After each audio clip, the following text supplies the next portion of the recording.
A portion of this video is sponsored by Unbound Merino. Budget airlines are one of the best and yet one of the worst things to happen to commercial aviation. And we'll explore this double-edged sword as I share tips to make flying budget airlines as calm and as comfortable as possible.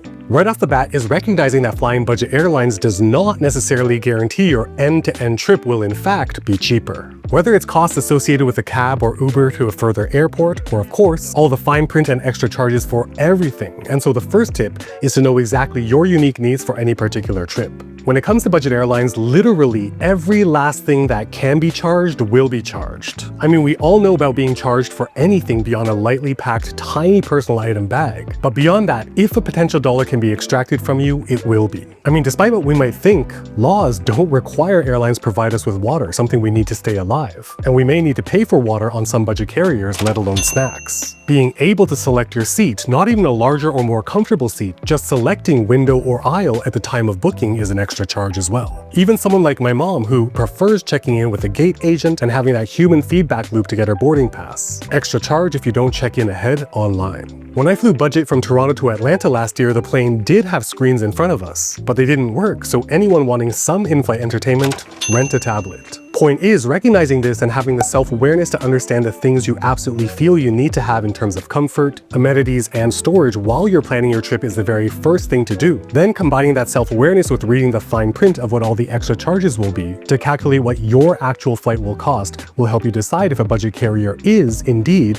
going to be worth it. Tip 2 is addressing the thing we all already know about budget carriers, and it's those often extortionate fees for anything beyond a small personal item. And because it only takes 10 seconds, let's make it clear in no uncertain terms. There are typically 3 types of baggage categories for all commercial airlines. Large check-in luggage, the most expensive add-on when it comes to budget carriers, not to mention, many carriers also have tiered pricing based on weight. Next is carry-on size, typically supported by the smaller wheeled luggages or larger backpacks, also an additional charge on budget carriers. And finally, personal item, typically reserved for a laptop bag, small backpack, or purse, which is the only size included inside of a budget airline flight. By far the most common size limit with budget carriers worldwide when it comes to this personal item is 18 by 14 by 8 inches or 45 by 35 by 20 centimeters. However, 3 things to note. Thing 1, some carriers have restrictions that are even smaller. Thing 2, some carriers have a weight limit as well. And thing 3, budget carriers will, not might, but will test your bag against those cage testers. So you will definitely want to both read the fine print and make sure your packing abides by the restrictions to avoid the absolute most expensive baggage fees, the forced checked bag at the gate.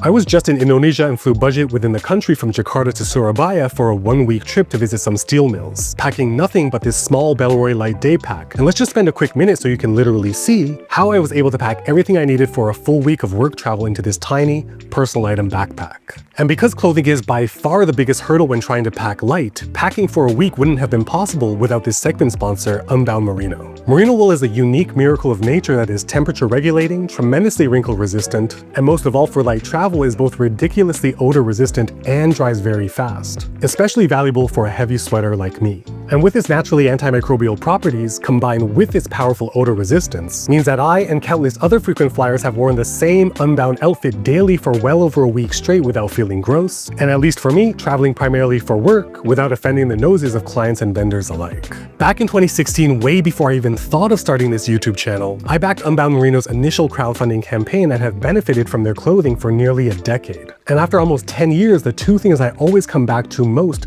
beyond what's already been said, are 1, because they only use high quality, super fine merino, it's just so darn soft and comfortable, the opposite of what we typically associate with wool. And 2 is the design and fit, with true capsule colorways cut in a way that makes their pieces so suitable for my types of work, and of course for leisure, offering everyone a clean, versatile, understated look. And they've been kind enough to let me share a discount on your first order, which you can find down in the description below.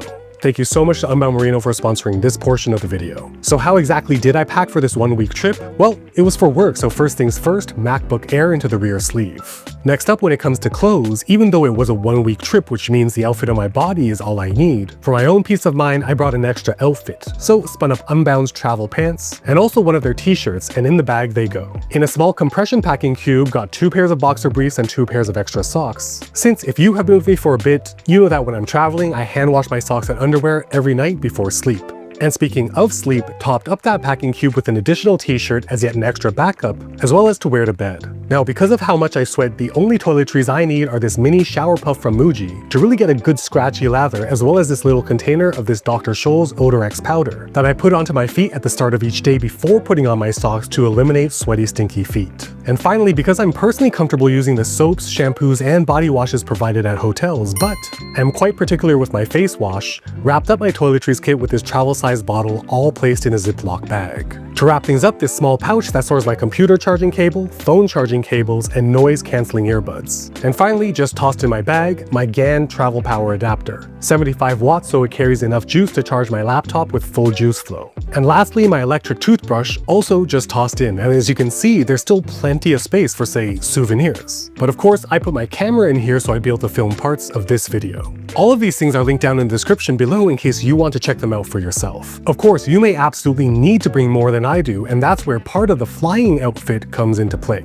Beyond Unbound's polo, as well as their joggers, I of course have their compact travel hoodie, because even though Indonesia is crazy hot and humid, airplanes, client offices, and other indoor places can blast the AC, but more importantly, these ridiculously gigantic inside pockets can fit so much, and unlike our bag, airlines don't measure or weigh our pockets. Me personally, especially when flying budget airlines, I'll always have an empty bottle in here so that after security, I can fill it up before boarding because again, many if not most budget carriers will charge for water mid-flight. With tip 2 of packing light to avoid extra baggage fees out of the way comes perhaps the most important tip. I mean, we'll get to in-flight comfort soon, but by far the most important tip when flying period, but especially when flying budget carriers, is proper mental preparation. And hear me out. All of the potential frustrations, the delays, the anger, or even worse, being bumped to a later flight, all of those things share one common thread.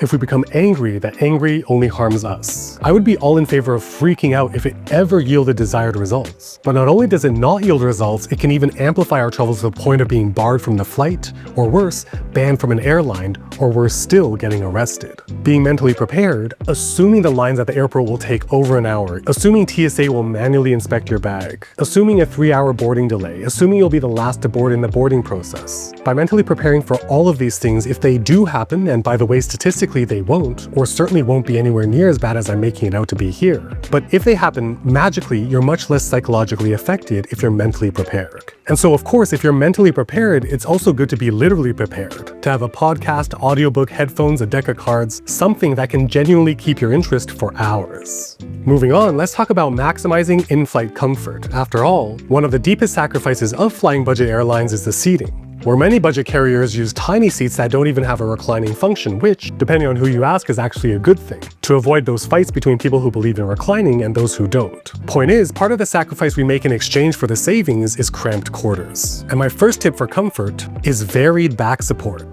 This is where that compact travel hoodie comes real handy for me. Rolling it up and putting it against my lower back, then alternating it to my neck every half hour while I'm awake is a miracle. And by the way, I personally never use neck pillows. They're bulky, they make me sweat, and even worse, many budget carriers, take Spirit for example, require a neck pillow to fit inside of your personal item bag. Otherwise, you guessed it, you'll be charged for it.